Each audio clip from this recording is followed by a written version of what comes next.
Hello, everyone, and welcome to our March 2023 BingeBooks Book Club chat. I am joined today by A.L. Knorr, and also known as Abby, and we're going to be talking all about Blossom at Midnight, the first book in the Scented Court series, as well as her other books. So welcome, Abby. It's so great to have you. And this is not a normal time for a book club chat. We normally are in the afternoon.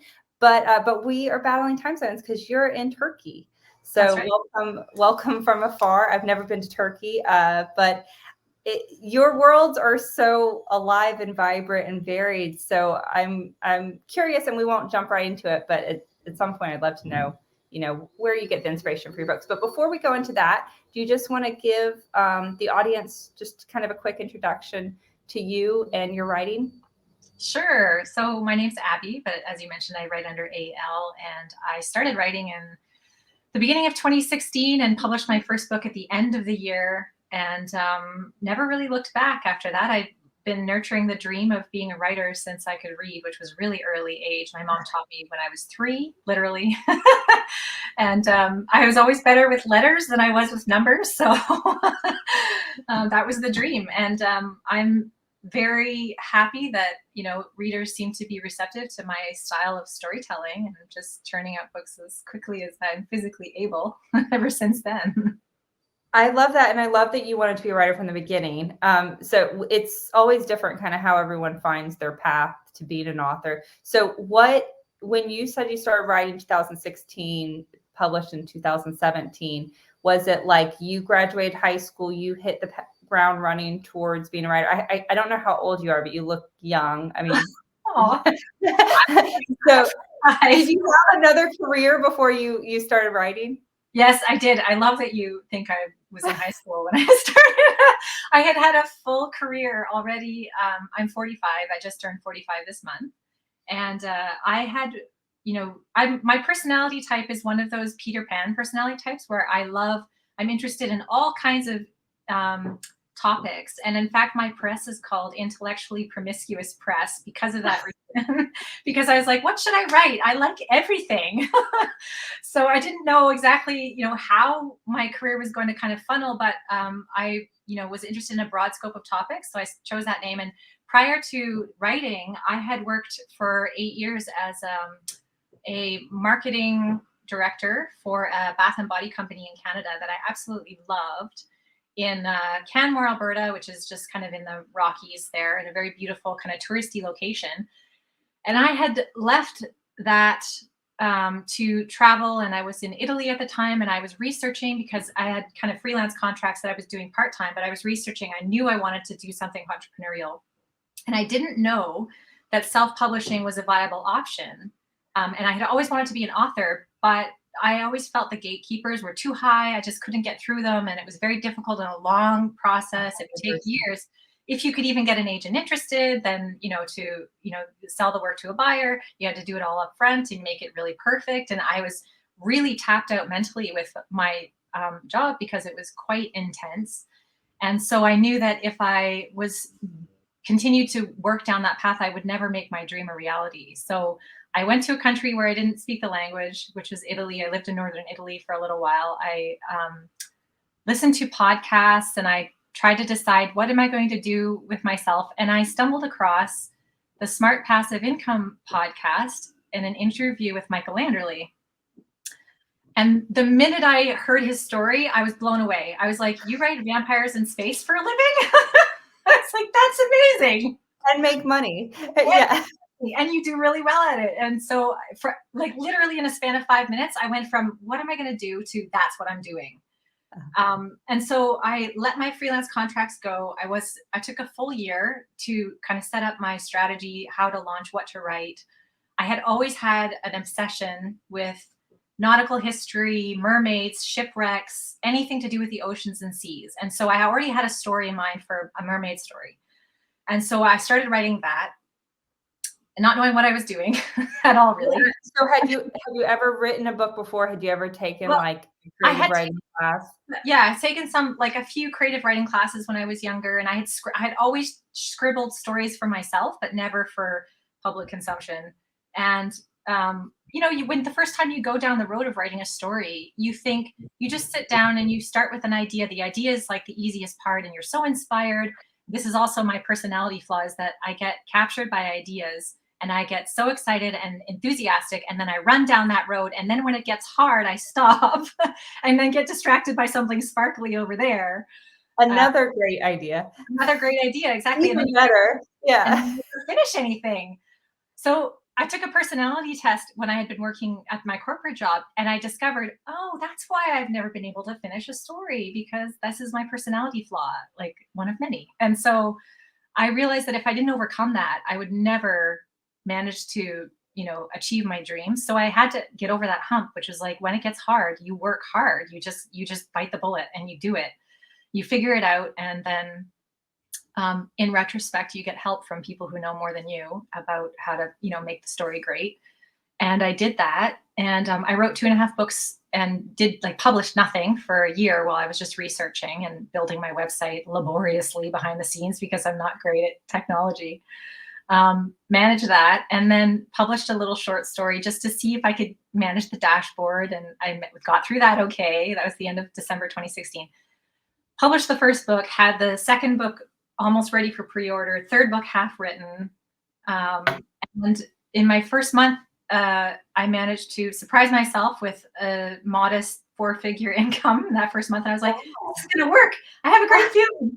And my goal became replace my corporate income in the first month. And then maybe you can make this work. Maybe you can tell stories for a living. And somehow incredibly, it worked out. And it's literally my dream job. I just cannot think of a more appropriate job for my personality type and my imagination. And yeah, so I mean, that was the beginning of it. And so just to drill down 2 things. First of all, like what you described, starting a book and then you get into it. And for a lot of authors, we had Dean Koontz on another BingeBooks chat, and he said, something that I just love because it resonated with me is that like he hates the book, like half in, he's like, oh, this is horrible. Where is it going?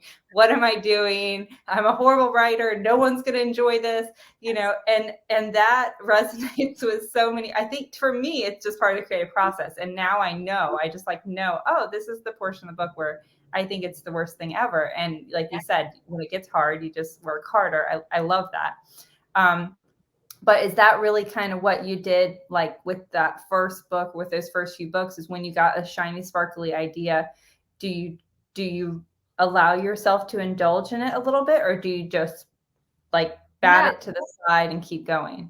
Yeah, no, I grabbed, I mean, the idea had been with me for such a long time, and it took me 9 months. I mean, okay, maybe that doesn't seem like very long to write a book, because a book can take however long you allow it to take.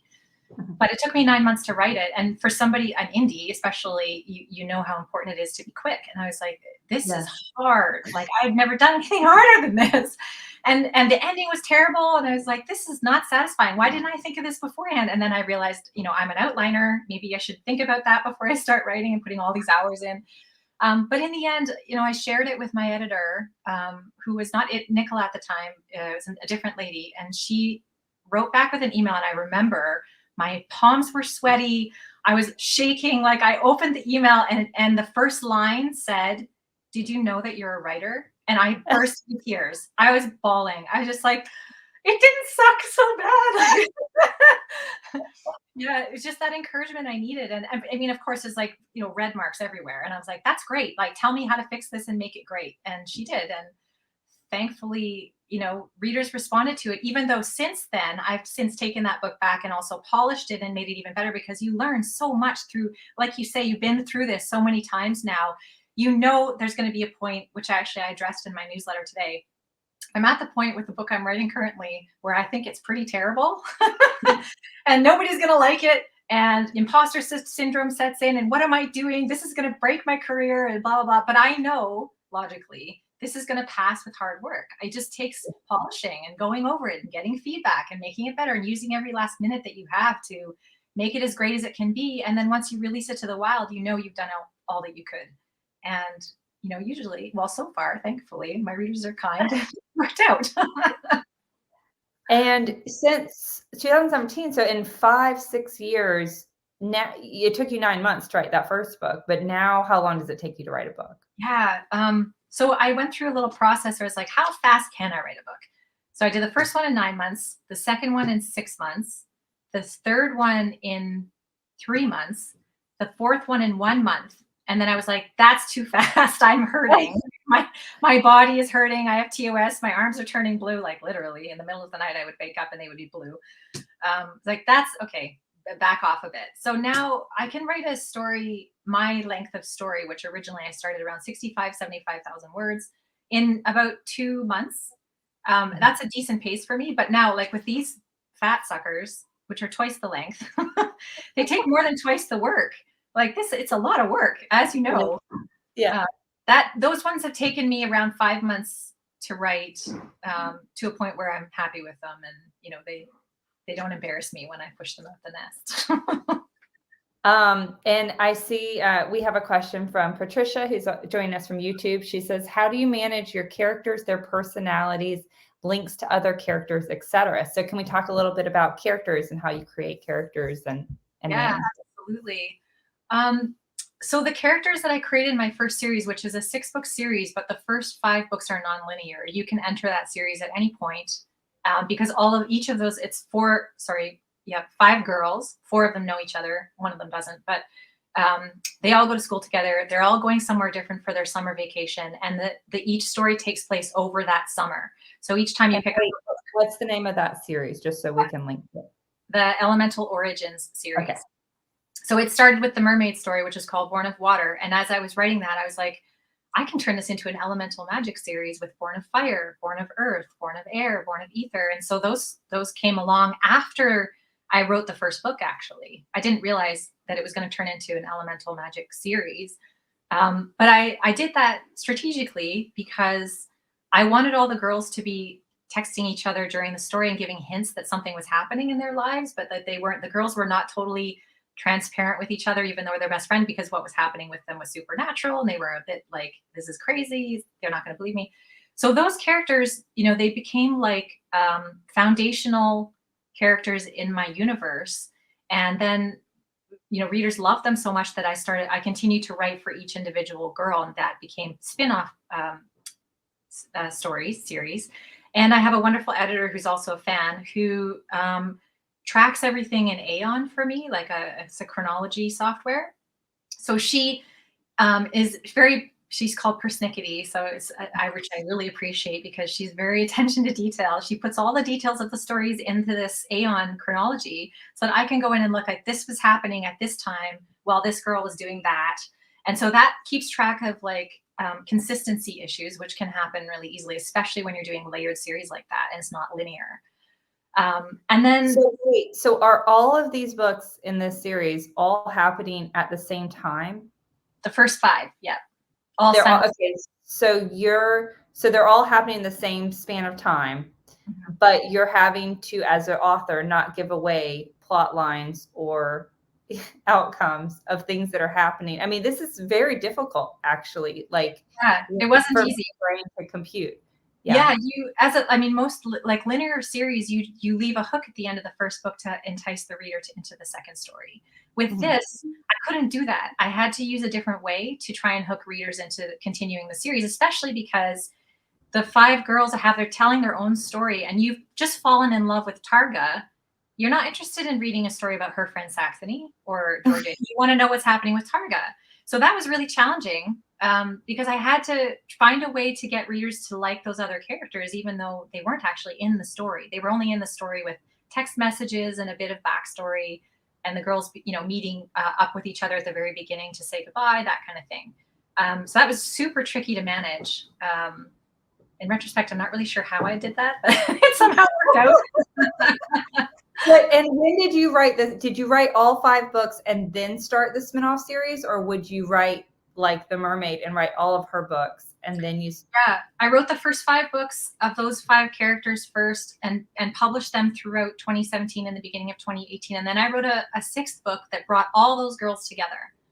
So they have a story where they all band together, and it's very satisfying. It's actually like readers tell me it's their favorite story because they get to see all of them in action together, and their story lines tie it together.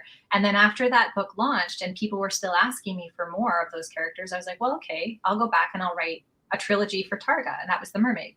And then I went and wrote an Academy series for Saxony, which was the fire girl character. She got 5 books. And then my Fae character, who was born of Earth, she got 3 books. And I still owe readers 2 spin-off stories for the 2 other girls, but I got, inspired to do this series by doing those ones, because this is like a portal fantasy that's linked it's like in an epic fantasy world, but it's connected to this universe that I had created, which readers loved. And they loved, like, the Earth magic one is set in Ireland. These girls all go to somewhere different. I'm a big traveler, and I really wanted to incorporate international settings. And I love Ireland. I have Irish roots. I did Irish dancing for years. And so they love that, like, fairies and the green of Ireland and ghosts and like kind of this creepy vibe, and flowers and fairies that grow these little cocoons and stuff, and they loved it. So I grabbed that idea and I just expanded it, and that's how this series of The Scented Court came about, because it's all about Fae with connections to pollinators, with magic over a specific botanical, which just went deeper and deeper into that kind of universe's lore, which is what readers had asked me for. So 2 years later, I'm on the 4th book of this monster series. Like, I hope you appreciate this. Let's talk about this book a little bit, because that is one of the reasons why we're here. So for someone who's watching who hasn't read this book yet, can you give kind of an elevator, pitch, or, a description of this book without, and we always are spoiler free. So Right. Of this world and of this book or the series. Yeah. So this no is small feat, because it's not don't ask much. Yeah. So this story, this series, The Scented Court, using the word court gives readers a clue, because there's so many series with the word court in it that tips you off that it's Fae.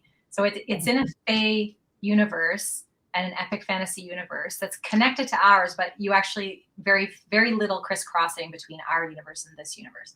And it follows 3 main characters who at the very beginning don't know each other at all. One is a country girl who is kind of snapped up in this glamorous Fae retinue that works for the queen.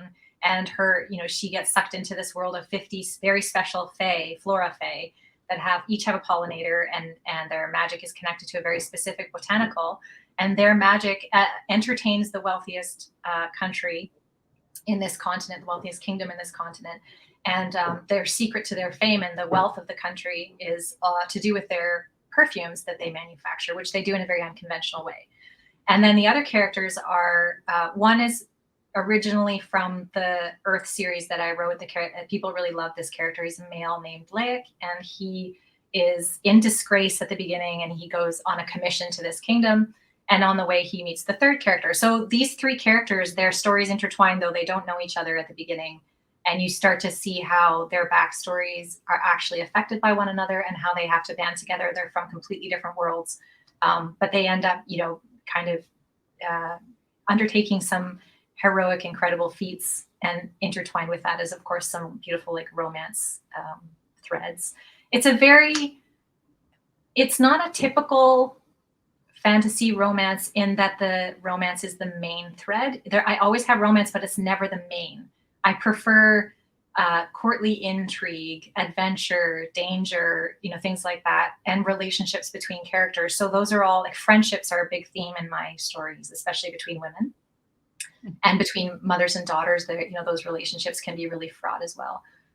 So that was not an elevator pitch. That was a bit extensive. No, it was really, really good. And so how did the idea of this come about? Did you start like with the world, or did you start with a specific plot line, or what?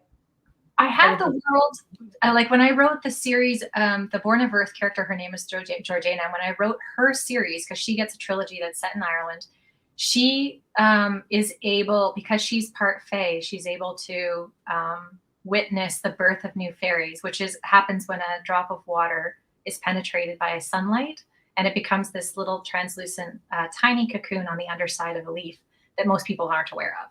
And that is a connection to this larger Fae world that she now has access to, and she visits it as part of the story.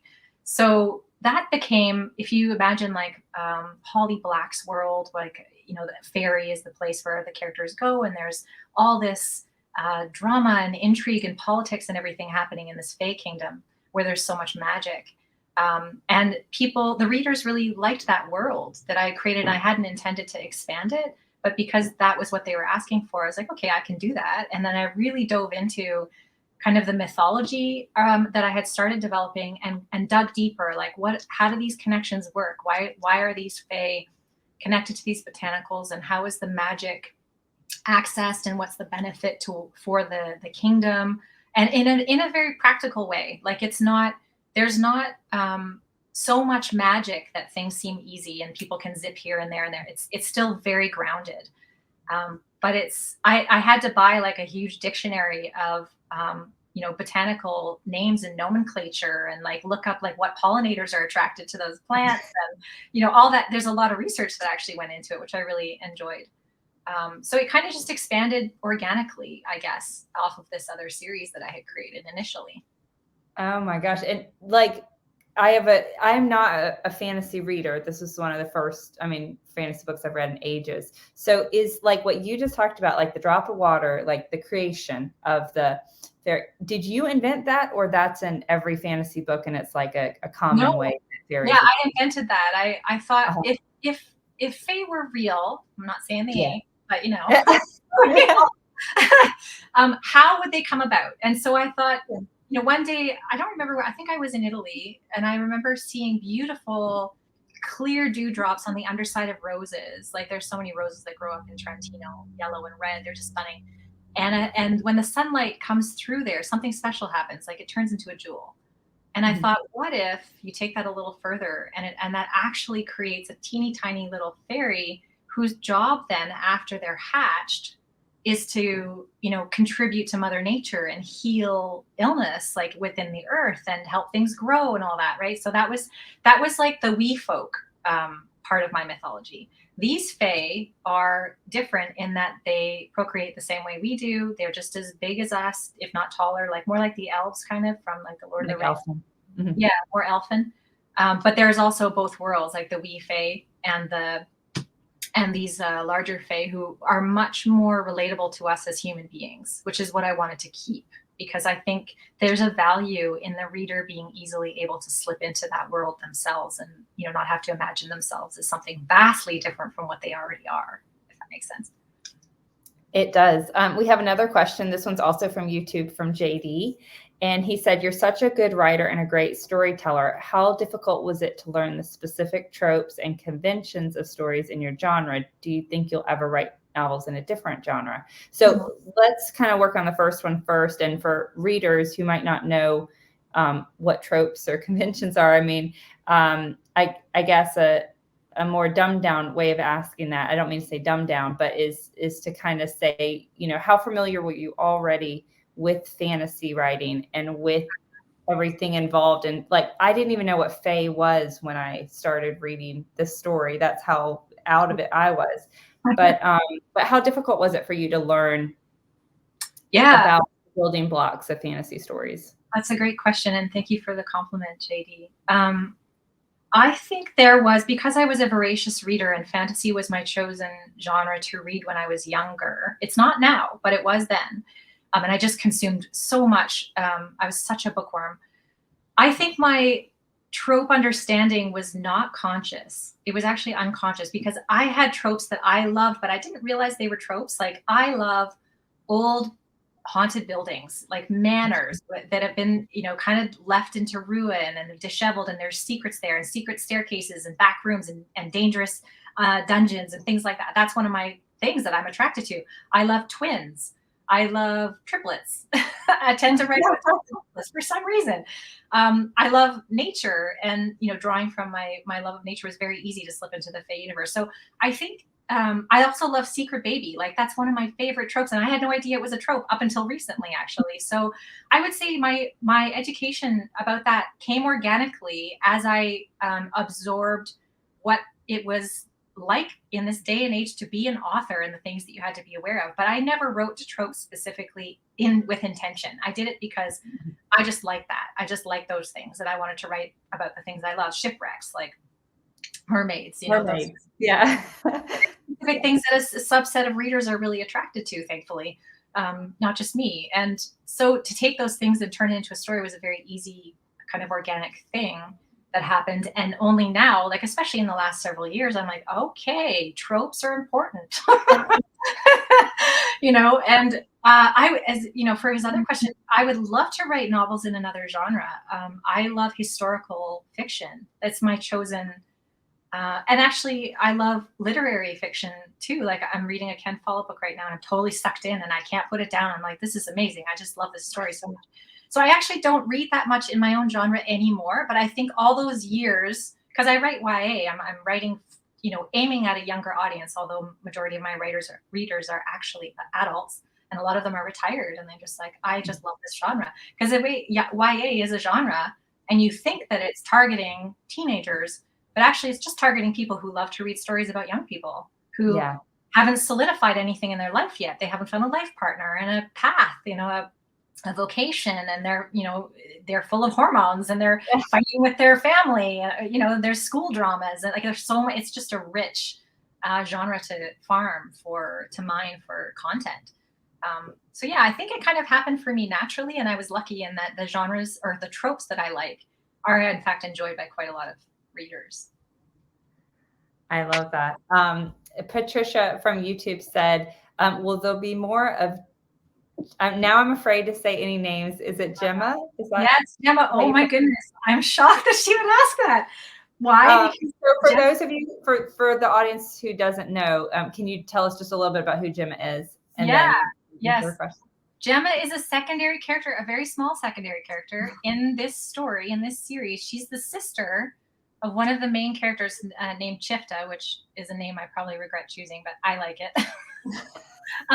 Gemma's her sister, and she's scandalous. She's absolutely scandalous. She's like shameless flirt, cheating on her husband. Her husband knows this, and he's okay with it. But you know, she's. I guess she struck a nerve with somebody, Patricia. Sounds really interesting to me. So yeah. So yeah. do you think there will be more of her? Well, there will be more of her in the final book in the series. I can say that much. And you know already that there's only going to be 4 books in the series. Is that correct? Yeah, that's correct. These books are much longer than my typical fare. They're over 100,000 words, more, some 120 even, which is a huge amount of words for me. And in my genre, most books are between 65 and 75, as I mentioned. So I lean more towards contemporary fantasy anyways. I like contemporary settings. And this was my like kind of dream to flex my muscles in an epic setting, but I am going to be going back to contemporary after that with shorter books. So it's going to get quicker after this one kills me. Did you know that these books were going to be this long? I mean, when you outlined them out, were you like, oh my gosh, this is going to be 120,000 words? And did you think about splitting them at any point? Only in retrospect. Like initially, I knew they were going to be long. I set out with the objective to make a very lush, epic world that readers who love that can get lost in. And the way that I did that was by those extra characters. Like normally I follow one character and it's first person, but this I follow 3 characters and it's third person. And each of them, has a story that is quite developed in terms of backstory, and that naturally expanded. So it was kind of like writing 3 books and then weaving them together to create this extra long kind of epic length experience. And I really wanted to do something that would look beautiful on the shelf for fans of this kind of, because Fae is something that kind of took off in the last few years. And the opportunity to create such beautiful covers like this one, like the flowers and everything. I just love the cover. I'm like, I need to. I like how different everyone is too. Like, yeah. Each of these covers. It was like I have to tick this box because I have the idea. I really want to flex my muscles with something that's longer and more in depth. And now I've done that and I'm almost finished it. And I feel really satisfied with it. And my bread and butter fare, my wheelhouse is really contemporary fantasy. And I learned that by writing this, which I enjoyed every minute of it, but I'm missing the contemporary setting that I have with the other characters. And I am looking forward to going back to that. So another question, someone asked, where do the familiars come from? What was your inspiration and their inception?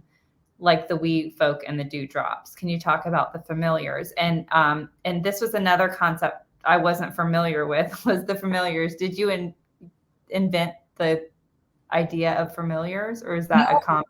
Yeah, that's actually that's a trope. That's a trope. Okay. Yeah, it's a fairly common trope, and I think, don't quote me on this because I could be wrong about that, but I think it came from the cozy mystery genre where, you know, sleuths that are also witches often have a familiar, and usually it's a black cat, and the cat sometimes has abilities, sometimes not, but they have a really strong bond. And I love the way. First of all, I love animals. Second of all, I love the ability to communicate telepathically between two people with having a conversation that nobody else is part of, because it gives you so much opportunity for humor and for you get that extra dimension as a reader. So these fae characters, there's a group of flora fae which are connected to pollinators, so they're connected to insects. Butterflies, bees, wasps, hornets, anything that's a pollinator. And then there's fauna fae, which are connected to animals, mammals. And their level of bond or the level of connection varies by fae. Some are really deep and they can communicate telepathically and they can share their vision, like remote viewing. So my main character, she's connected to a bumblebee bat, which is both a pollinator and just a mammal. And he's tiny. It's the tiniest bat in the world, and it's a real species. And he's very clever. Like, he's far too clever for something so tiny. And he's able to spy. They end up being spies because they have this ability to sneak around, and he can show her what he's seeing, crawl through cracks, and spy on people and spy on the other kingdom that's their enemy and that kind of thing. So I didn't come up with that idea of familiars. That's been around for quite a long time, but I would like to think I expanded it and took it deeper, but I don't know that that's true because I think a lot of authors have maybe done that. And I unfortunately cannot actually give away how they're created because it's a secret. I have to say, when I first read about the first appearance of a bat, which happens very, very early on in the book, at first I was like, oh, because to me bats are like scary and creepy and gross. Right. So I actually looked up like bumblebee bats, and cute is a strong word, but I developed an affection for bats, but I have to say, initially I was like, oh my God, a bat. Like, I don't know, like a bat. Have you, in all your travels, have you seen bats? Oh yeah. I grew up on a farm and we had bats. We lived in a huge log cabin that had all kinds of cracks and crevices. And we had bats in our kind of attic. Once in a while, we'd have to deal with them. But I love animals, and for some reason, I've always liked bats. I don't really know why, because they are kind of on the creepy side, and they carry diseases and things like that. So they're not exactly something you'd want to snuggle. But I think they're amazing because they're like a snuggly character. Like in this book, like it worked for me. It was just interesting. If there's one thing I can feel proud of, is that I changed your viewpoint on bats. Yeah. So the little bat Beazle, he ended up becoming even a bigger character than I expected him to be, because by book 2, their magic and their bond really develops, and he begins to share his thoughts with her, and you learn that he's very witty and very funny and sly, and he's very kind of loving and warm-hearted as well. And he's just, I guess, I always think writing fantasy is like wish fulfillment. Like, I always wish that I could be a mermaid, and in order to do that, I had to write a story about it. And having a pet bat is kind of a cool idea for me, because I've always liked them. They're like flying sonar. Like, how cool is that? So I guess it was a bit of fantasy fulfillment on my part, and I'm really glad that not everybody is grossed out by him.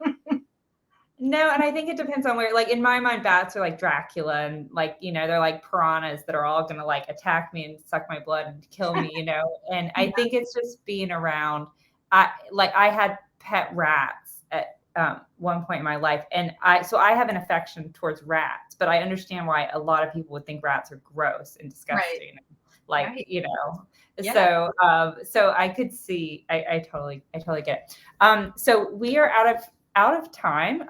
If anyone has any final questions, now is your last opportunity to ask them. But we do have some winners. So with every Binge Books book club, we do try to give winners. And Abby was kind enough to give away 3 books, 3 signed books. And do you have a copy of the book plates? The book plates in these signed books is gorgeous. So this is going to be, look how beautiful that is. And are these the same for all of your books? That's a consistent book plate you use? Yeah, this is a new thing I just had designed, and I followed the theme of the scented court with the pollinators and the flowers, and kind of just made it really simple. Yeah, that's why I asked, because it fits this book so perfectly. Yeah. I left a bit of room in case somebody wants to like put their name or whatever here. I just kind of signed it down here. So huge congrats to Neil, Rosalind, and Christina. So thank you so much for entering. And if you're interested in entering future BingeBooks book clubs or attending book club events, just follow us at bingebooks.com. You can create an account there and visit our book club tab. So we've got some exciting events coming up. I know you guys are going to be interested in those. And again, Abby, if they would like to read this book or any of your books, we have your website here. So there it is, alknorrbooks.com. And obviously we have this book, Blossom Midnight. If they're interested in another book, is there any other book that you highly recommend that readers start with?